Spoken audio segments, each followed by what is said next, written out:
तो गॉड इलेक्ट्रोलस मर चुके थे, लेकिन फिर वो मिल जाते हैं टैंग सेन से। ऐसा कैसे हो गया? ना तो नोवेल में ऐसा दिया था, ना कहीं और दिया था।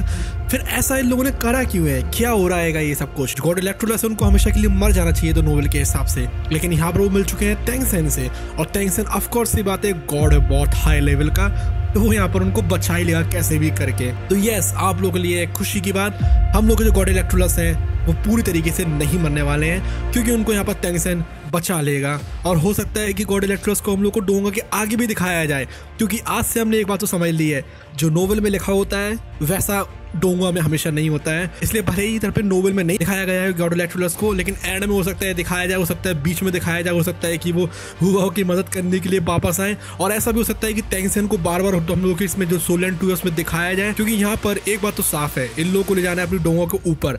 जो कर सकते हैं वो ये करेंगे ही करेंगे। और हम लोग के लिए भी अच्छी बात है ना कि यहाँ पर उन्होंने स्टोरी को चेंज कर दिया। अब जो गॉड इलेक्ट्रोलस हैं वो यहाँ पर टैंग सेन से मिल चुके हैं। असल में यहाँ पर जो गॉड इलेक्ट्रोलस हैं वो मरे कैसे हैं वो हमने एक और वीडियो में बताया था आप सभी को, थोड़ा सा और यहाँ पर जान लेते हैं। तो जो गॉड इलेक्ट्रोलस है उन्होंने अपनी नेक्रोमेंसी का इस्तेमाल करा था, जिससे कि यहाँ पर जो कोर होता है उसमें वो हुआओ के जो ब्लड रहता है उसको मिला दें और उसको फिर एक साथ फ्यूज कर दें। अब उससे होगा ये कि जितनी भी स्नो एम्प्रेस की करीब 1 मिलियन ईयर्स की जो यादें हैं वो चली जाएंगी, लेकिन फिर भी वो जिंदा बच जाएगी और एक बेबी के फॉर्म में पैदा हो जाएगी, जो कि वो अगले एपिसोड में होने वाली भी है। उसके ऊपर हम लोग किसी और वीडियो में बात करेंगे। तो यहाँ पर अब होगा क्या गॉड इलेक्ट्रोलस के साथ में, टैंग सेन उनको क्या क्या करने वाला है? तो एक सिंपल सी बात तो ये जरूर है कि यहाँ पर जो टैंग सेन है वो उनको गॉड सीट तो ज़रूर देगा, क्योंकि उन्होंने जो है हाउतियन सेक्ट को बचा लिया है। क्योंकि ऑफ कोर्स हम लोग के जो टैंग सेन है उसकी ओरिजिनल जगह वही है, ये हाउतियन सेक्ट, उसका ओरिजिनल घर वही आएगा। तो यहाँ पर उसने बचा लिया है हाउतियन सेक्ट को, और यहाँ पर टैंग सेन ने साफ साफ बोला है कि उसको रिपे जरूर करेगा। तो यहाँ पर 2 पॉसिबिलिटी है। एक तो पॉसिबिलिटी यही है कि जो गॉड ऑफ डेथ वाली जो सीट हैगी ना वो उसको दे देगा यहाँ पर इलेक्ट्रोलस को, और दूसरी चीज ये आएगी कि शायद उसको वो ना दे पाए। हो सकता है गॉड ऑफ डेथ पे कोई और बैठा हो, लेकिन ऐसे होने के चांसेस बहुत ज्यादा कम है, क्योंकि गॉड इलेक्ट्रोलस ने एक बार ये बात कही थी कि मैं अगर चाहता तो कब का गॉड बन चुका होता, लेकिन मुझे बनना ही नहीं था इसलिए मैं नहीं बना। इसका मतलब ये है कि गॉड जो सीट है कि गॉड ऑफ डेथ की उसके ऊपर अभी कोई भी नहीं है। इस सेंटेंस से हम लोग ये पता लगा सकते हैं। हालांकि फिर भी हम 90% ही श्योर है कि वहां पर कोई नहीं है, 10% हो सकता है कि कोई हो वहां पर।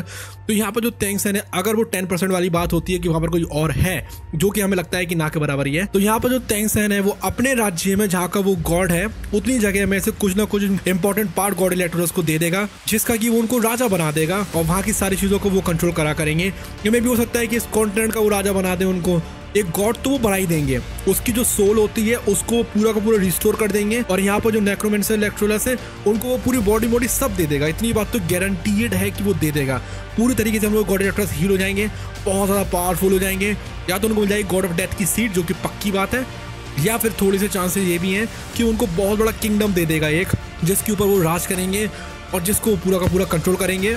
और हो सकता है कि हम लोग का जो सोलैंड यूनिवर्स है उसमें भी गॉड ऑफ डेथ का जो रोल है वो यहाँ पर निभाने लगे। तो यस, हम लोग के जो टैंग सेन को वो दिखाया इसलिए गया था ताकि जो डोंगा वाले हैं वो थोड़ी सी पॉपुलैरिटी बढ़ा सकें। और ऑफ कोर्स सी बात है कि हम सब लोग देख रहे हैं सोलैंड 2 सिर्फ 2 बंदों की वजह से, एक तो गॉड इलेक्ट्रोलस और एक टैंग सेन।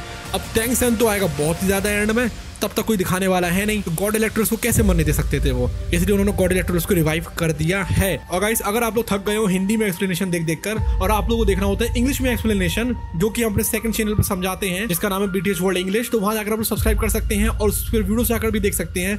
वहां पर हम समझाते हैं प्योर इंग्लिश में सारी की सारी वीडियोस को, और उसमें बहुत ज्यादा मजा आता है, क्योंकि टैंग सेन के हाथ में आकर, टैंग सेन तो गॉड है, टैंग सेन जो है एंड में जाकर जो हुआओ की जो मॉम है ना उनको भी रिवाइव कर देगा। असल में टैंग सेन नहीं करेगा, वो जो बंद रहता है ना दाई हुआ बिन रहता शायद, वो उनको रिवाइव करेगा, क्योंकि वो लोग गॉड है भाई, वो लोग इसे कर सकते हैं। वो 5 डायमेंशनल के बीइंग्स हैं हमारे ख्याल से, इसलिए उनके पास टाइम कंट्रोल करने की भी पावर होती है, रियलिटी को भी वो लोग कंट्रोल कर सकते हैं, इसलिए आप वो लोग उनको रिवाइव कर देंगे। सबसे ज्यादा इंटरेस्टिंग बात तो ये होने वाली है कि हम लोगों के जो गॉड इलेक्ट्रोलस को डोंगा में जरूर दिखाया जाएगा, और हो सकता है कि जो टैंग सेन है उसके साथ भी उनको एंड में दिखाया जाए। सबसे ज्यादा इंटरेस्टिंग चीज तो यही है, सबसे ज्यादा बढ़िया और मजेदार चीज तो यही आएगी कि उनको हम लोग के टैंग सेन के साथ दिखाया जा सकता है बार बार बार बार।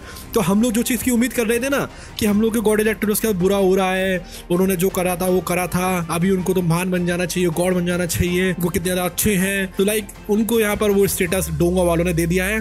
तो इसके लिए आप लोगों को थैंक यू बोलना चाहिए उन लोगों को कि उन्होंने आपकी रिक्वेस्ट को एक्सेप्ट कर लिया है। एक और इंटरेस्टिंग बात होती है अब यहाँ पर थ्रोन ऑफ सील में, देखो यार थ्रोन ऑफ सील से भी उन्हें पड़ जाते हैं गॉड इलेक्ट्रोलस। यहाँ पर जो गॉड इलेक्ट्रोलस रहते हैं वो अपनी जितनी भी इनहेरिटेंस रहती है वो दे देते हैं लॉन्ग, जो भी लाइट एलिमेंट रहता है वो लॉन्ग हाउचन को दे देते हैं, और जितना भी उनका डार्कनेस वाला ऑरा होता है वो दे देते हैं वो कायर को। तो यहाँ पर उन दोनों की पावर बहुत ज्यादा बढ़ जाती है, लेकिन यहाँ पर गॉड इलेक्ट्रोलस मारे जाते हैं, मतलब उनकी पूरी सोल फेड हो जाती है। तो हम लोग को इससे एक बात तो समझ में आती है कि जब गॉड इलेक्ट्रोलस सोललैंड 2 में नहीं मर रहे तो बहुत हद तक चांस है कि वो थ्रोन ऑफ सील में भी नहीं मरेंगे। सिंपल सी बात है भाई, ऐसा थोड़ी ना कर सकते वो लोग कि एक जगह मार देंगे जिंदा रखे, ऐसा तो कुछ लॉजिक ही नहीं बनेगा ना भाई। एक जगह तुमने उनको गॉड बना दिया और दूसरे जगह उनको निपटा दिया, ऐसा कुछ लॉजिक ही नहीं बनेगा। इसलिए थ्रोन ऑफ सील में भी उसको जिंदा जरूर करेंगे भाई। अब देखिए वो चीज जो है हम 100% श्योरिटी के साथ नहीं कह सकते हैं, क्योंकि ऑफ कोर्स नोवेल में ऐसा कुछ लिखा नहीं है। जो नोवेल में लिखा था वो भी 100% श्योर नहीं होता है, वो भी लोग ऑल्टर कर देते हैं। तो फिर यहाँ पर ये सब लोग लिखा ही नहीं है नोवेल में, तो 100% श्योर कैसे हो सकते हैं। बट ये सिंपल सी लॉजिकल बात है कि यहाँ पर जब उसको जिंदा कर रहे हैं तो वहां पर उसको नहीं मार सकते हैं, एज सिंपल एज दैट। तो यस, हम लोग का जो लॉन्ग हाउचन है उसके साथ भी जो गॉड इलेक्ट्रोलस है उनको भी हमेशा के लिए जिंदा कर दिया जाएगा। हो सकता है कि नोवेल के एंड में करें, वैसे नोवेल के एंड में करना तो कुछ लॉजिक बनेगा नहीं, हो सकता है कि वो लोग अभी भी उसको रिवाइव कर दें, तो इसलिए वो थ्रोन ऑफ सील में भी उसको जिंदा कर ही देंगे। इसका मतलब ये कि गॉड इलेक्ट्रोलस हम लोग को रिटर्न आने वाले हैं, मतलब है। चलो गाइस, इस वीडियो से इतना ही जानना था हम लोग गॉड इलेक्ट्रोलस वापस आ रहे हैं कि नहीं आ रहे हैं। Thank you so much for watching this video. Bye bye, love you all, take care.